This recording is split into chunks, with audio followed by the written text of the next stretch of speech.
आइए हम थोड़ी देर के लिए खुदा के कलाम से देखेंगे। अगर आपके पास आपके बाइबल है तो आप मेरे साथ निकाल सकते हैं भजन संहिता उसका 15वां भजन, और उसमें से पहला वचन कोई भी खड़े होकर पढ़ सकता है।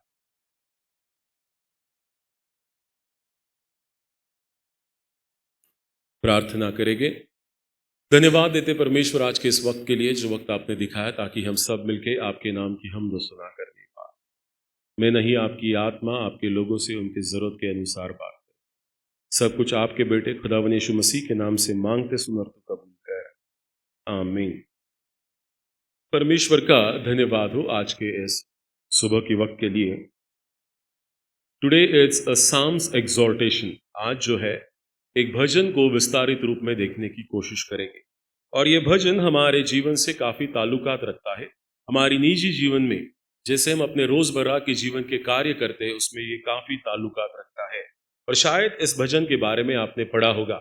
You might have come across this particular साम, जो भजन संहिता 15 है। और इस भजन को जब आप पढ़ते हैं तो आपको कई बातें इसमें दिखाई देती है।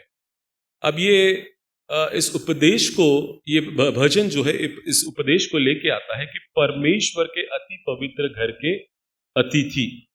यहाँ पे लिखा है वचन 1 में, जब आप पढ़ते हैं तो हे परमेश्वर, तेरे तंबू में कौन रहेगा, तेरे पवित्र पर्वत पर कौन बसने पाएगा। The very first question from this psalm is तेरे पर्वत पे कौन रहेगा। इंग्लिश में लिखा है who will dwell in the mountain of God, the tabernacle of God. परमेश्वर के इस तंबू में कौन रह सकेगा। आप अगर when you study about dwelling, अगर आप जब इसमें बसने की या उसमें रहने की बात करते हैं तो it's not a permanent thing. ये हमेशा के लिए नहीं है, पर एक ऐसा है कि थोड़ी देर के लिए आएगा और फिर वहां से वो चला जाएगा। और वो कहता है कि तेरे पवित्र पर्वत पे कौन बसने पाएगा। सो दाऊद जो है बता रहा है कि जिसकी बात मैं कर रहा हूं वो बहुत पवित्र है। और मान लो एक उदाहरण मैं आपको दूंगा। आप अगर किसी के घर पे अतिथि करके जाते, आप कई मेहमान करके जाते हैं और उनका घर काफी साफ सुथरा है, वेरी क्लीन, बहुत शुद्ध है, स्वच्छ है, और आपके पैर जो है पूरे कीचड़ से भर गए हैं, तो क्या आप उस कीचड़ के उन जूतों को लेके उनके घर में जाएंगे या नहीं जाओ? नहीं जाएंगे, क्योंकि हम उस शुद्धता को देखते हैं, उस स्वच्छता को देखते हैं, और हमें अपने आप से ही लगता है कि नहीं, ऐसे पैर को लेके मैं उस घर में नहीं जा सकता। I can not enter, it's very clean. तो आपको क्या करना पड़ेगा? जूते जो है बाहर ही निकालने पड़ेंगे या कहीं दूसरी ओर निकालने पड़ेंगे, और फिर साफ पैरों से आप उनके घर में जा सकते हैं। The same thing, the mountain of God, the house of God, वो परमेश्वर का पवित्र पर्वत कैसा है? पवित्र है। और कौन उसके ऊपर चढ़ सकता है? जिसके पैर मैले नहीं है, जो कीचड़ से भरे हुए नहीं, जो सब प्रकार के अशुद्धता से भरे हैं, वो लोग नहीं जा सकते। कौन जा सकता है? इसका उत्तर जो है दाऊद हमें देता है। विषय ये है परमेश्वर की उपस्थिति में बने रहने की योग्यता, जीवन की पवित्रता और यीशु मसीह का अनुग्रह। इस भजन को जब हम पढ़ते हैं तो हमें पता चलता है कि परमेश्वर के उपस्थिति में बने रहने की योग्यता, if you want to be in the presence of God, उसमें अगर बने रहना है तो कौन कौन सी बातें आवश्यक है और जीवन की पवित्रता क्या है, और यीशु मसीह इस भजन में किस प्रकार से ताल्लुकात रखता है। पहला प्रश्न, परमेश्वर की निकटता में कौन निवास कर सकता है? हे प्रभु, तेरे तंबू में कौन रहेगा, तेरे पवित्र पर्वत पे कौन निवास करेगा। दाऊद यहाँ किसी इमारत के बारे में बात नहीं कर रहा है, बल्कि परमेश्वर के साथ गहरे और अटूट संबंध रहने की बात कर रहा है। It's not only entering into the mountain of God, it is, वो ये है कि हम जाना, मतलब क्या है? उसके साथ एक रिश्ता बनाना है, उसके साथ एक अटूटता से रहना है। ना तंबू जो है वो इस बात को इंगित करता है, परमेश्वर की संगति और निकटता। परमेश्वर का जो संदूक था, है की नाही, करार कोश कुठेही ठेवला जायचा, मंदिरात तंबूमध्ये ठेवलेला असायचा कितीतरी वेळा, आणि वहां पे क्या है? परमेश्वर का उपस्थिति है, और वहां पे जाके परमेश्वर के दास लोग जो है परमेश्वर का उपस्थिति का अनुभव लेते थे। सो तंबू वो है जहां पे हम परमेश्वर की उपस्थिति को पा सकते हैं, परमेश्वर की निकटता को हम पा सकते हैं। और पवित्र पर्वत क्या दिखाता है? परमेश्वर के अचल और स्थिर राज्य को दर्शाता है। पर्वत जो है बहुत सरलता से उसे गिराया नहीं जा सकता है। If you see the mountain, अगर आप बड़े पर्वत को देखते हैं तो उसको वैसे ही हिलाया नहीं जा सकता है।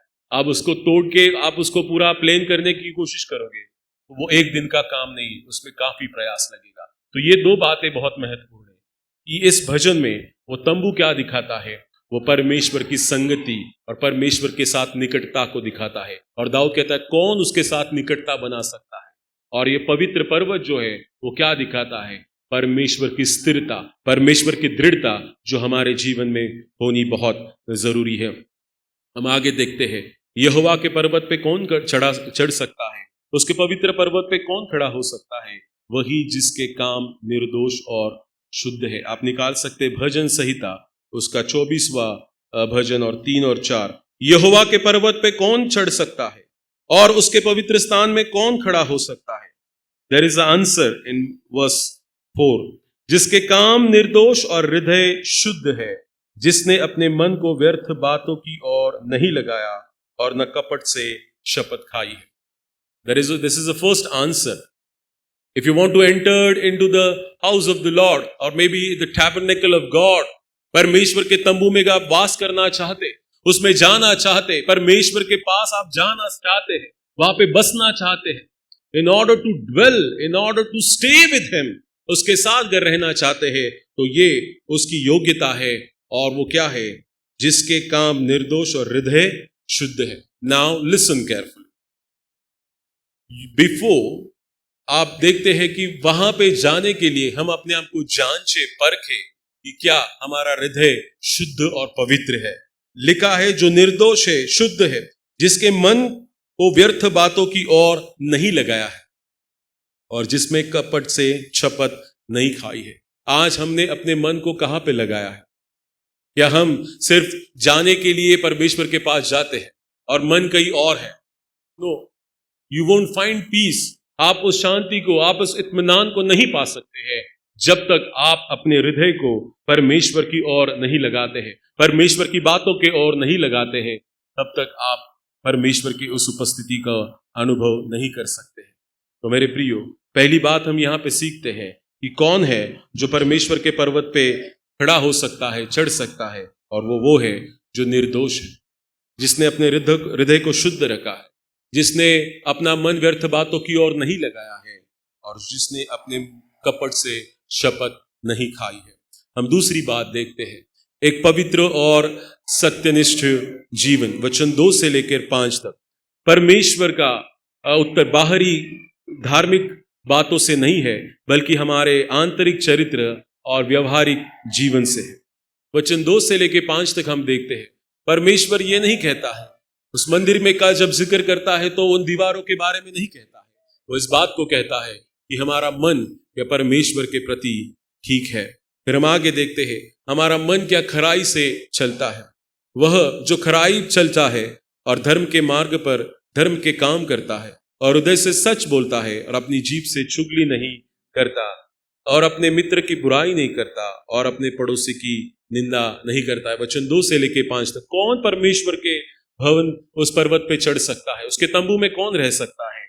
वो जो खराई से चलता है और धर्म के काम करता है। वापस एक बार कहूंगा, धर्म के काम करना मतलब ये नहीं है कि आप, जैसे यहाँ पे लिखा है कि वो आपके किस प्रकार के कर्म आप करते हैं, वो नहीं है। जिस प्रकार से आप परमेश्वर के ऊपर, यीशु मसीह के ऊपर विश्वास करते हैं, वो उस धर्म के कामों को यहाँ पे दिखा रहा है। और हम देखते हैं खराई से चलना मतलब क्या है? गुप्त और प्रकट दोनों जीवनों में निष्कलंक होना। आप निकाल सकते हैं मेरे साथ उत्पत्ति की किताब इसका 17 अध्याय और 1 वचन। वहां पे परमेश्वर के वचन में इस प्रकार से लिखा है, उत्पत्ति की किताब 17 के 1 में, कि जब अब्राहम 99 वर्ष का हो गया तब यहोवा ने उसको दर्शन देकर कहा, मैं सर्वशक्तिमान ईश्वर हूं, मेरी उपस्थिति में चल और सिद्ध होता जा। यह है खराई से चलना। क्या है? जब वो 99 वर्ष का भी था कभी भी वो जो है परमेश्वर की उस खराई में चलता था। हम आगे देखते हैं और फिर लिखा है, जब आप आगे देखते हैं तो हमारे जीभ के बारे में भी वहां पे वर्णन किया है। हम आगे देखते हैं कि जो अपनी जीभ से निंदा नहीं करता और न अपने मित्र की बुराई करता है। हमारी जीभ जो है, हमारी वाणी जो है, हमारे हृदय की दशा को दर्शाता है। जो मन में है वही बाहर आएगा। सुना आपने? जो मन में है वही बाहर आएगा। और इसलिए हम याकूब उसका पहला अध्याय और उसके 26 वचन को पढ़ेंगे। याकूब उसका पहला और उसके 26 में इस प्रकार से कहा गया है कि यदि कोई अपने आप को भक्त समझे और अपनी जीभ पर लगाम न दे, पर अपने हृदय को धोखा दे, तो उसकी भक्ति व्यर्थ है। डू यू थिंक दैट आप कहते हैं कि मैं परमेश्वर का भक्त हूं? कितने लोग हैं जो परमेश्वर के भक्त हैं यीशु मसीह के? कोई नहीं यहाँ पे। वी ऑल, है कि नहीं? आप अगर भक्त है तो एक बात आप जान लो, परमेश्वर के वचन में क्या है? यदि कोई अपने आप को भक्त समझे। आप समझते हैं भक्त है अपने आप को? हेलो, जोरात बोला, जोर से बोलो। समझते हैं ना? आगे का वचन भी सुनना है। समझे, अपनी जीभ पर लगाम दे। सब रखते अपनी जीभ पे लगाम? Hello,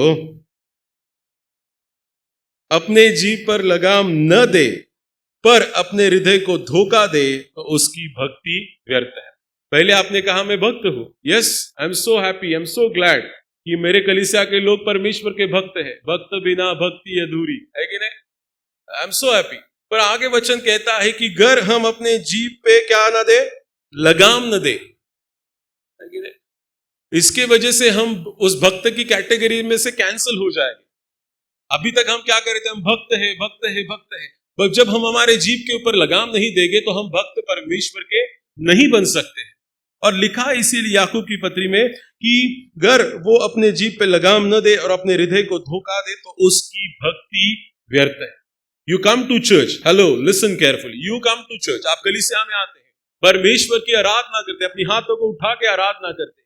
and the moment you go out of the church, जब आप कलीसिया से बाहर जाओगे और जीभ का उपयोग गलत बातों के लिए करोगे, किसी के बारे में बुरा कहने के लिए करोगे, गॉसिपिंग करने के लिए करोगे, डेफिनेटली जो अभी तक आपने भक्ति की है 2 घंटे यहाँ पे, वो सब क्या हो गई है? व्यर्थ हो गए। It applies today as well. आज के दिन भी वही इतना ही कारागर है, इतना ही काम करता है परमेश्वर का वचन। So you control on your tongue. आप आपके जीभ के ऊपर क्या करो? कंट्रोल करो। आपको अपने जीभ पे कंट्रोल करना बहुत जरूरी है। इफिसियों की पत्री इसका 4था अध्याय और उसका 29वां वचन पढ़िए। इफिसियों की पत्री 4:29।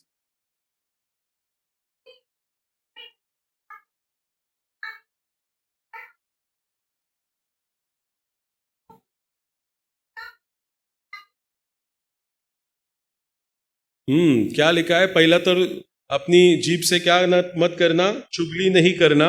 और दूसरा, अपने दोस्त की बुराई न करना। और इफिसियों की पत्री 4:29 में क्या लिखा है? कोई गंदी बात तुम्हारे मुंह से न निकले, पर आवश्यकता के अनुसार वही निकलने जो उन्नति के लिए हो, ताकि इससे सुनने वाले पर अनुग्रह। इसीलिए मसीह लोगों को क्या कहा है? आप बोलने में कैसा रहे? धीमा रहे, है कि नहीं? व्हेन यू टॉक, जब आप बात करें तो कैसे रहे? बहुत ही संक्षिप्त में बात करें, थोड़ी बात करें। थोड़ी बात करोगे तो गलत शब्द भी आपके मुंह में नहीं आए। हेलो, सुनना हो रहा है आप? अब मैं अगर सवाल पूछूंगा कि कितने लोग हैं जो ये बात नहीं करते, जो गंदी बात नहीं करते, तो आपको जांच लो। आपको मुझे लेके हम सब, क्या हम उन गंदी बातों में फंसे हुए? मराठीमध्ये शिव्या,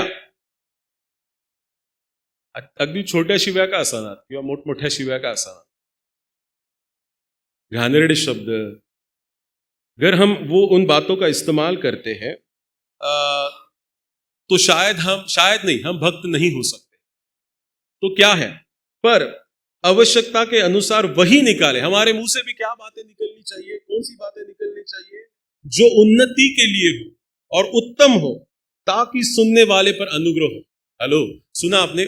नाउ लिसन केयरफुली। बात करना है, ऐसा बात करो 100 सोनार की एक लोहार की, पता है आपको?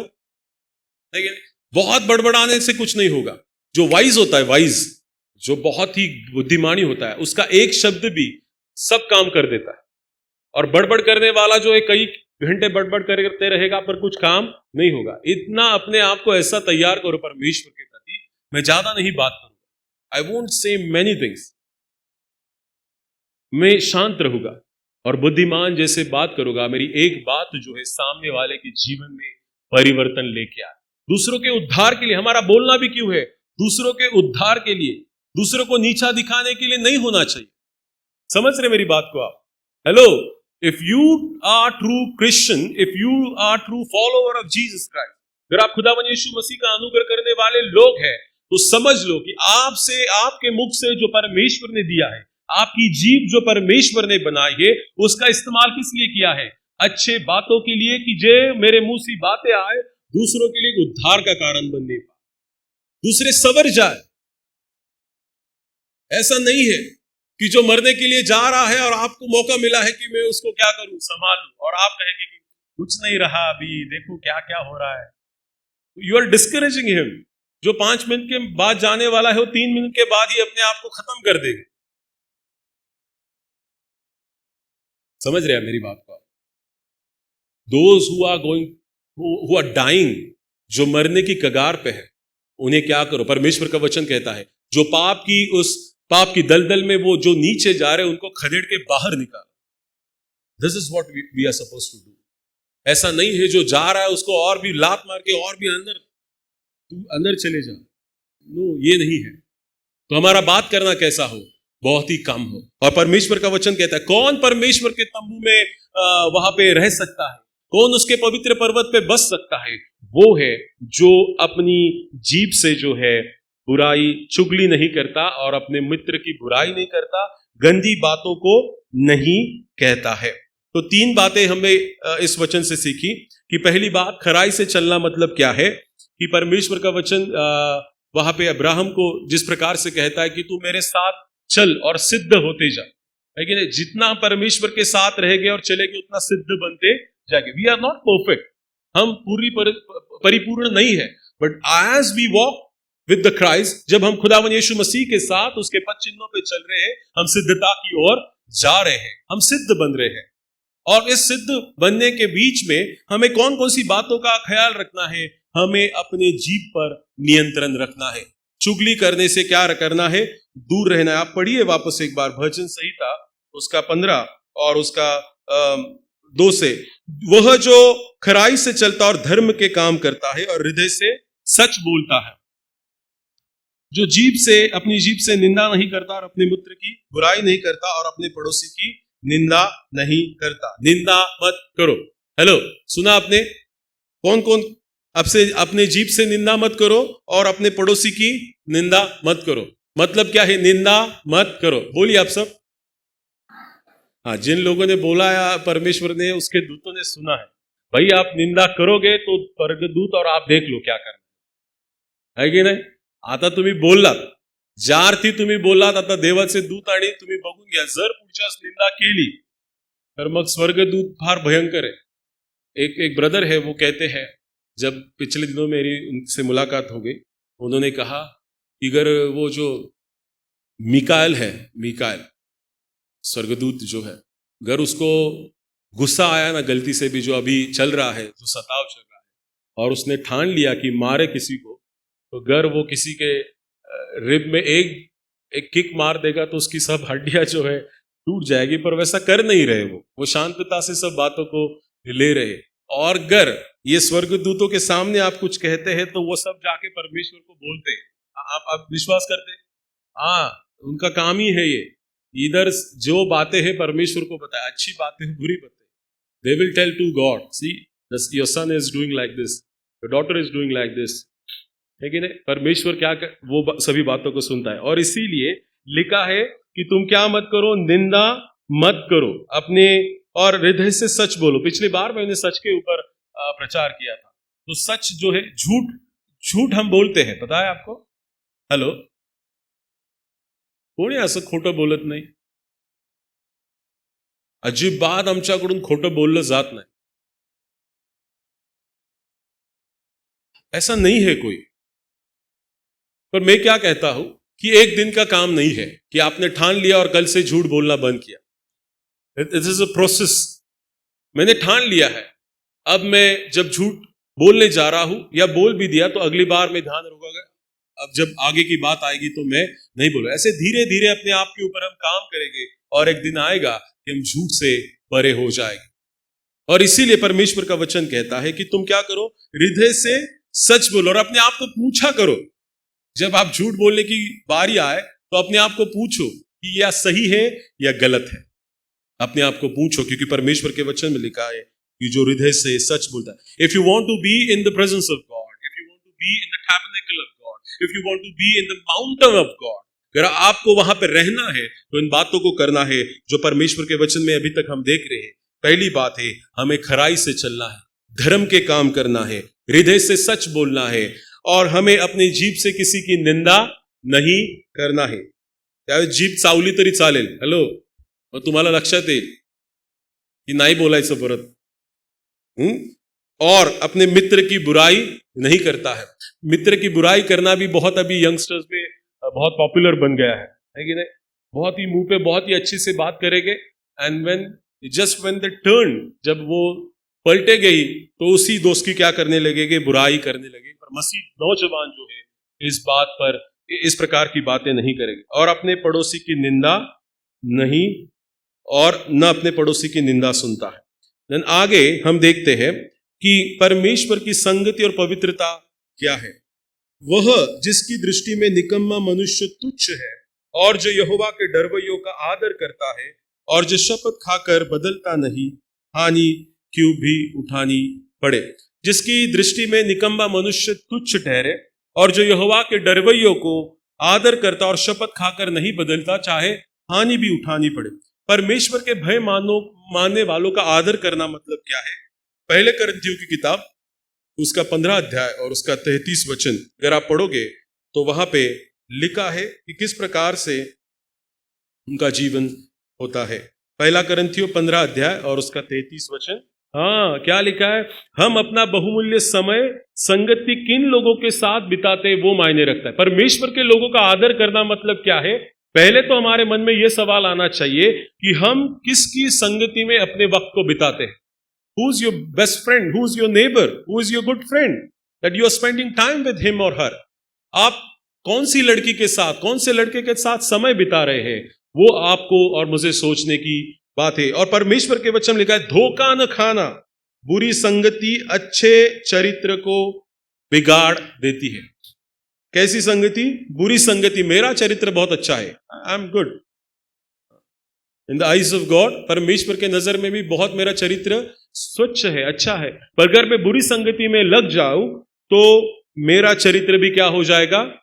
बिगड़ जाएगा। उन लोगों से दूर रहना है कहा ले परमेश्वर के वचन में।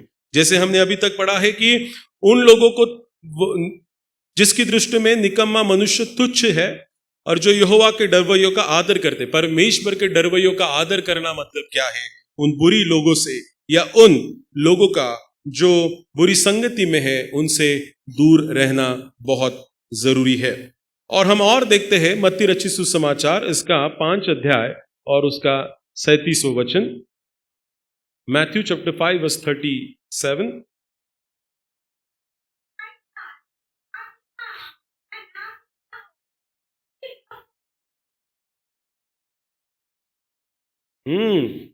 हेलो, अभी मैंने क्या कहा? बात कैसा करना चाहिए?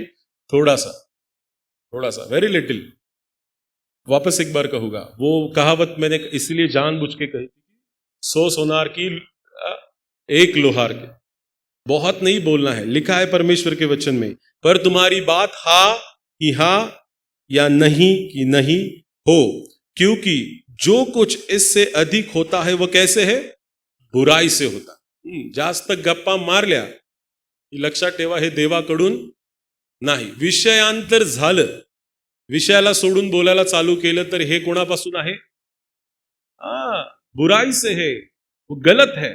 इसलिए आपका उत्तर, आपका बात करना कैसे है? हाँ और ना में ही होना चाहिए। और हम और देखते हैं कि किस प्रकार परमेश्वर के लोगों का या परमेश्वर के लोगों का हम आदर करते हैं।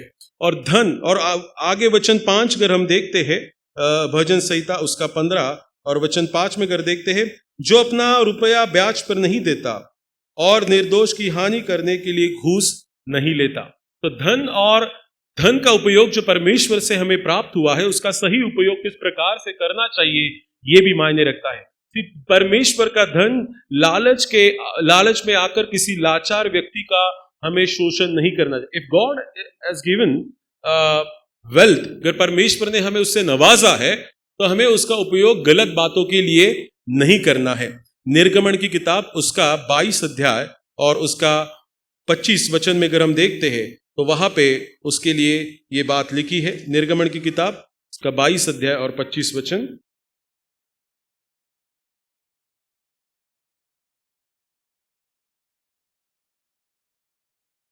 हाँ, यदि तू मेरी प्रजा में से किसी दीन को जो मेरे पास रहता हो रुपया ऋण दे, तो उससे महाजन के समान ब्याज न लेना। और वहां पे वचन क्या लगा है? जो अपना रुपया ब्याज पर नहीं देता।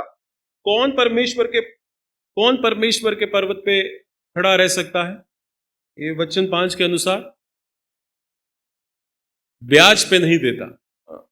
मैं नहीं पूछूंगा आपने कितने लोग हैं जो पैसा ब्याज पे देते हैं। लिखा है जो ब्याज पे नहीं देता वो ही परमेश्वर के पर्वत पे। अच्छा, ब्याज पे देना मतलब क्या है? कि किसी को दिया है आपने, किसी गरीब को दिया है, और जब उसको वसूल करने की बात आए तो आप पूरी प्रकार के आपका दंड का इस्तेमाल करेंगे और उसको पूरी तरीके से तकलीफ देने की कोशिश करेंगे कि मैं कैसे मेरा पैसा जो है ब्याज के समेत उससे ले लूं। तो आप अत्याचार की ओर चले जाते हैं। आपका धन जो है आपको लालच की ओर लेके जाता है। अरे इसीलिए जो धन दिया है उसका उपयोग करो, ना कि उसको ब्याज के ऊपर दो, ताकि आपका केंद्र है उससे आप भटक जाओ, आपकी राह जो आप उससे भटक जाओ और गलत राह पे चले जाओ। हम और एक वचन को देखेंगे, पहले तीमुथियुस उसका 6वां अध्याय और 10वां वचन। पहले तीमुथी का किताब उसका 6वां अध्याय और 10 वचन।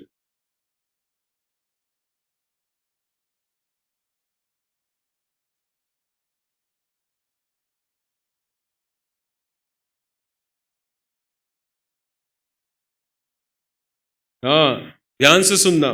क्योंकि रुपयों का लोभ सब प्रकार की बुराई का जड़ है। सब प्रकार की बुराई का जड़ क्या है? हेलो, सुना आपने? जो आपको दिया है वो परमेश्वर का दिया हुआ है। आप ज्यादा लोभ में जाओगे तो परमेश्वर का वचन क्या कहता है कि जो कोई रुपयों का लोभ सब प्रकार की बुराई की जड़ है, जिससे प्राप्त करने का प्रयत्न करते हुए बहुतों ने विश्वास से भटक कर अपने आप को नाना प्रकार के दुखों में छलनी बना लिया है। मैं कई बार यहां से प्रचार कर चुका हूं, जो कुछ आपके पास है उसमें खुश रहने की कोशिश करो। वॉट एवर यू हैव, जो परमेश्वर का दिया, उसे देने वाला कौन है? परमेश्वर।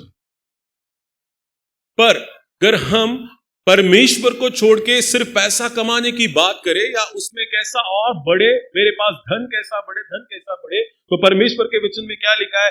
जिससे प्राप्त करने का प्रयत्न करते हो बहुतों ने आप विश्वास से भी भटक जाते हैं। परमेश्वर का वचन कहता है बिकॉज आपके लिए अभी तक परमेश्वर था, अब पैसा ही आपके लिए कौन बन जाएगा? परमेश्वर बन जाएगा। दुनिया का यही व्याख्या है।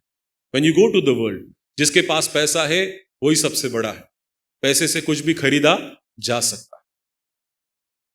मसीह व्याख्या का है, जिसके पास यीशु मसीह है उसके पास सब कुछ है। सब कुछ ना होते हुए भी उसके पास सब कुछ है। This is what we believe. सुना आपने? हेलो, सुना या नहीं सुना? परमेश्वर का वचन कहता है, देखो मैं नहीं कहता, क्योंकि रुपयों का लोभ सब प्रकार की बुराई का जड़ है। देता है परमेश्वर। इफ यू आर वर्किंग, अगर आप काम करते हैं, आप जहां कहीं भी जाते, परमेश्वर मुहैया करता है, देता है आपको। पर उसी का लोभ लेके उसको प्राप्त करने की जितनी भी आप कोशिश करोगे, पैसा पैसा पैसा पैसा, मग काय होणार? आपण आपल्या विश्वासातून काय होणार? कारण तुम्हाला देव दिसणारच नाही, तुम्हाला पैसाच देव होऊन जाणार। आपके लिए पैसा ही सब कुछ हो जाएगा। मेरे प्रियो, इसीलिए परमेश्वर से परे, परमेश्वर से आगे तुम्हारे लिए कुछ भी ना हो। पैसा नहीं होना चाहिए। ये परमेश्वर ने दिया है, इसका इस्तेमाल करो और छोड़ दो, ठीक है। पैसे से सब कुछ खरीदा नहीं जा सकता। मैं और एक गद्यांश को पढ़ रहा था और शायद वो आगे आएगा, और इसीलिए परमेश्वर का वचन कहता है कि हम जो है विश्वास से भटक जाते और नाना प्रकार के दुखों से छलनी बन जाते। दुख आते हैं हमारे जीवन में जब हम पैसे के पीछे जाते हैं, और ऐसा होता है कि ये पैसा नहीं कहता है कि तू मेरे पास आ, हम पैसे के पास जाते। हॅलो, सुना आपने? पैसा म्हणतो का माझ्याकडे या, माझ्याकडे या? मी नाही ऐकलं कधी. आम्ही पैशाच्या पाठीमागे पळतो, है कि नहीं? और लिखा है जो पैसे के पीछे जाएगा, उसको प्राप्त करने के पीछे जाएगा, पहली बात क्या होगी? विश्वास से भटक जाएगा। दूसरी बात क्या होगी? हम नाना प्रकार के दुखों से छलनी हो। इसका मतलब दुख अपने ऊपर कौन लेके आता है? खुद लेके आएगा। We will do that.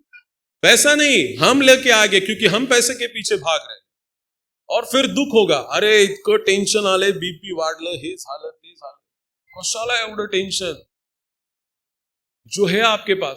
तभी इतनी सारी बीमारियां आएगी आप में, इतने दुख आएंगे कि आपको कहीं पे भी शांतता और समाधान नहीं प्राप्त होगा। शांति नहीं मिलणार तुम्हाला, तुमच्या मनाला शांति नहीं मिलणार। और इसीलिए जो कुछ आपके पास है उसमें आप खुश रहने की कोशिश करो, क्योंकि देने वाला कौन है? परमेश्वर। और इसीलिए मेरे प्रियो, परमेश्वर का वचन कहता है कि वो अपने आप को नाना प्रकार के दुखों से छलनी बना देते हैं। तो नाना प्रकार के दुख आप जानते हैं, जो लोग, हेलो सुनो आप, जो लोग इस कलीसिया में भी जो लोग पैसे के पीछे भाग रहे हैं, आप आपके जीवन को एक बार जांचो, परखो, और अगर आपको वो दुख दिखाई दे रहे तो समझो कि ये वचन आपके जीवन में पूरा हो रहा है। सुना आपने? If you see those things in your life, you should know that कि मैं पीछे के पैसे के पीछे भाग रहा हूं। परमेश्वर कहीं दूर है, सिर्फ नाम के लिए परमेश्वर है। नो, इन दुखों की वजह भी क्या है कि आप परमेश्वर से परे हो गए हैं, दूर हो गए हैं। फिर आगे हम देखते हैं, जैसे अभी वचन 5 में हमने देखा, भजन संहिता उसका 15वां जो भजन अभी हम देख रहे हैं, उसमें से 5वां वचन, जो अपना रुपए ब्याज पर नहीं देता और निर्दोष की हानि करने के लिए घूस नहीं लेता है, और निर्दोष की हानि के लिए घूस नहीं लेता है। सी जो अपने रुपए को लालच, सब प्रकार की बुराइयां लेके आते हैं, और वो क्या करता है? घूस नहीं लेता। जो कोई ऐसी चाल चलता है वह कभी भी, और जो निर्दोष की हानि करने के लिए घूस नहीं लेता, जो कोई ऐसी चाल चलता है वह कभी भी नहीं डगमगाएगा। तो परमेश्वर का वचन कहता है कि इन सभी बातों को अगर आप देखते हैं तो इनमें हम सभी में खड़े नहीं उतर पाएंगे। If you see those things, if you read those things, जब आप पढ़ते हैं इसको, जैसे लिखा है यहाँ पे कि कौन है जो परमेश्वर के पर्वत पे खड़ा हो सकता है? जो खराई से चलता है, धर्म के काम करता है, हृदय से सच बोलता है, अपनी जीभ से निंदा नहीं करता, अपने मित्र की बुराई नहीं करता, पड़ोसी की बुराई नहीं करता, निंदा नहीं करता, जिसके दृष्टि में निकम्मा मनुष्य तुच्छ है, और जो शपथ खाकर नहीं बदलता, अपना रुपया ब्याज पे नहीं देता, निर्दोष की जो हानि नहीं करता। ये सब बातें शायद हमसे नहीं हो पाएगी। इसीलिए परमेश्वर का वचन क्या कहता है कि रोमियो की किताब इसका 3 अध्याय 10वें वचन में, कोई भी धर्मी नहीं और एक भी नहीं। We are not that much righteous, but there is a way, एक ऐसा राह है जो हमें उस धार्मिकता की ओर लेके जाता है। और रोमियो की पत्री 3 अध्याय 23 में लिखा है कि सभी ने पाप किया और सभी परमेश्वर के महिमा से रहित है। पर इन सभी के बीच में हम जानते कि ये नहीं हो सकता, ये जानते कि हम चाह के भी शायद हमसे नहीं होता, बट देयर इज अ वे, एक ऐसी बात है, एक ऐसा बात है कि जिससे हम उसकी ओर जा सकते हैं, और वो है खुदावन यीशु मसीह में हम उस परिपूर्णता को पाते। तो बाहर क्यों जा, हम परमेश्वर की उस परिपूर्णता को उसमें पाते। केवल यीशु मसीह है जिसने भजन संहिता 15 के हर एक पद को पूरा किया है। एक है जो पूरा किया है, वो कौन है? खुदावन यीशु मसीह।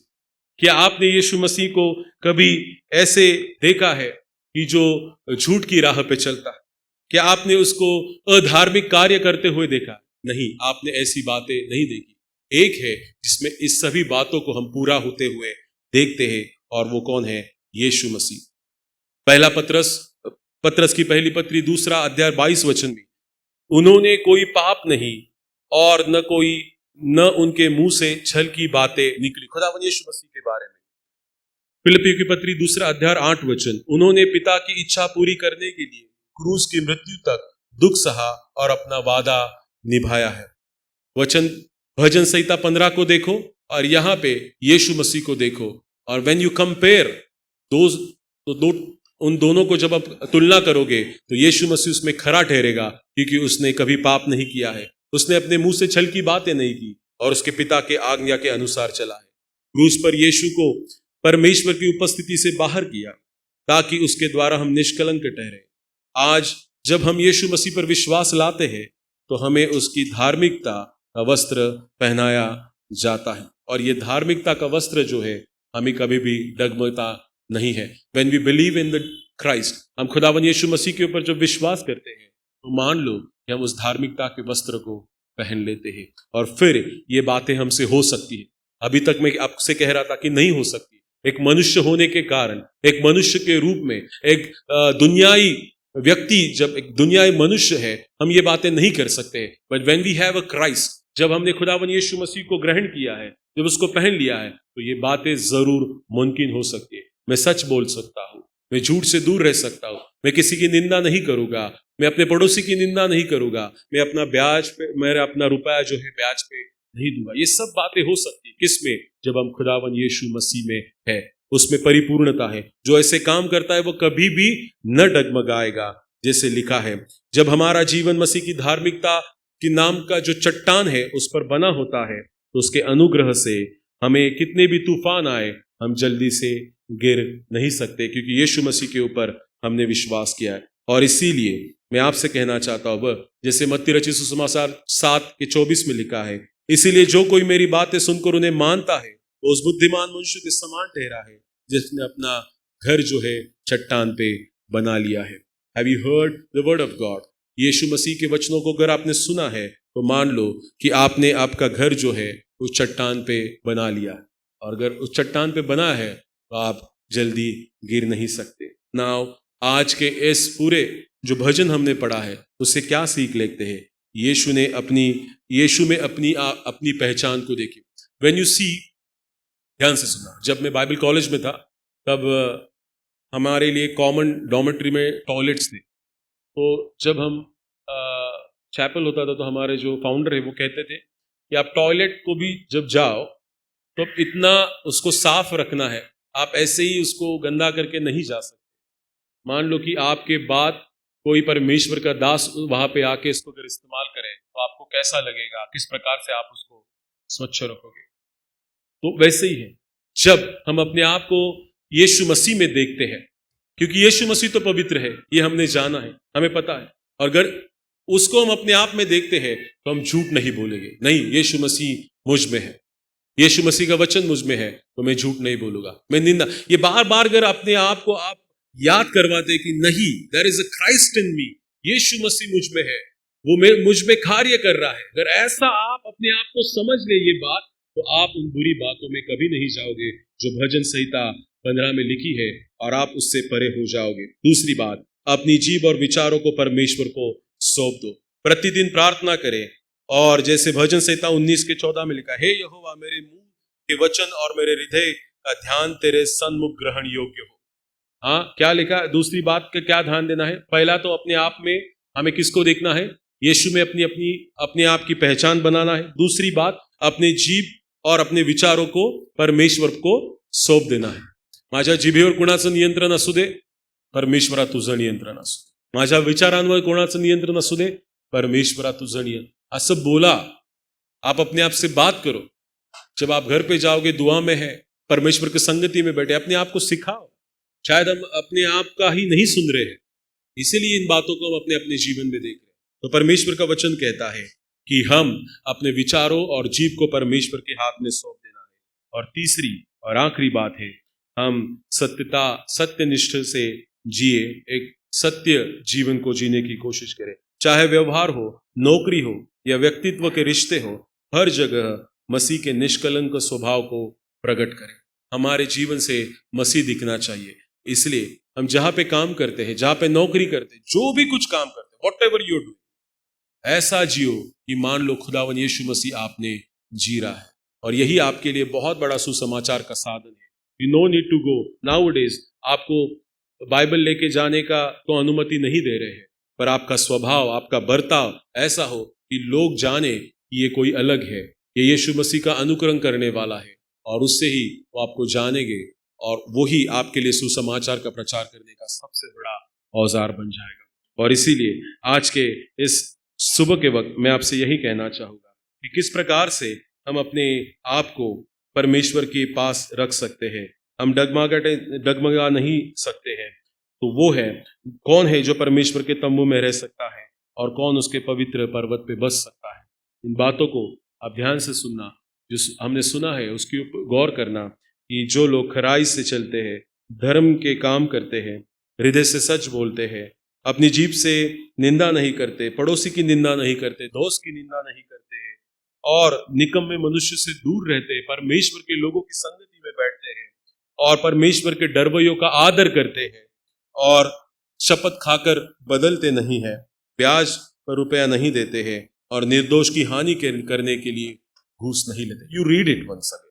आप घर जाके पढ़िए, और जहां कहीं भी आपको लगता है कि मैं इस बात में फंसा हुआ, तो उसके ऊपर काम करने की कोशिश करें। एक दिन में नहीं होगा। सुना आपने, इसमें से कोई भी एक दिन में नहीं होगा, इसके ऊपर आपको काम करना पड़ेगा। बहुत ही there is a rare exceptional cases है जो शॉल का पॉल बन गया, बहुत एक्सेप्शनल है। वो परमेश्वर आपके जीवन में वो भी कर सकता है, पर उसके लिए आपको उन बातों के ऊपर जो आप आपके जीवन में देखते हैं, उसके ऊपर आप खुद को काम करना पड़ेगा। मैं प्रार्थना करूंगा आपके लिए, पर आपको खुद उसके ऊपर काम करना पड़ेगा। अगर आप झूठ बोलते हैं, आपको काम करना पड़ेगा। आप निंदा करते हैं लोगों की, आपको आपके जीवन में काम है। आपकी जीभ जो है लोगों को निंदा करती है, आपको आपके जीवन में काम करना पड़ेगा। बुरी लोगों की संगति में आपको उसमें से बाहर निकलना पड़ेगा, आपको काम करना। You have to do by yourself. I have preached, मैंने यहां से वचन तो सुनाया है, और ये भी प्रार्थना करो परमेश्वर ये वचन शैतान आपके मन से निकाल ना ले, बल्कि ये आने वाले दिन में 30, 60 और 100 गुना आशीषित हो सके। परमेश्वर के इन वचनों के द्वारा हम सबको आशीषित करें। आइए हम प्रार्थना करेंगे, अपने मनों को तैयार करेंगे कि जो बातें आज हमने सुनी है भजन संहिता 15 के अनुसार, परमेश्वर तेरे उस पर्वत पे, उस पवित्र स्थान में मुझे बने रहने के लिए, जाने के लिए तू सहायता कर, मदद कर परमेश्वर, ताकि मैं उस पवित्रता में बना रह सकूं परमेश्वर। और अगर शायद उन बातों को कि मैं नहीं कर सकता, तो जिस यीशु मसीह को मैंने ग्रहण किया है, उस बात को जानते हुए मैं इन सभी बातों के ऊपर विजय पाने पाऊं। धन्यवाद देते हैं, धन्यवाद देते आज के इस कलाम के लिए परमेश्वर। हमें ऐसा मन दीजिए, इन बातों के अनुसार हम अपने जीवन में कार्य करने वाले बनने पाए। धन्यवाद देते हमारे बीच में जो लोग परमेश्वर यहाँ पे आए हैं, जिन्होंने इस वचन को सुना है, उनके जीवन में इस वचन के अनुसार कार्य कीजिए। सब कुछ हम आपके बेटे खुदावन यीशु मसीह के नाम से मांगते, सुन और तू कबूल कर। आमीन।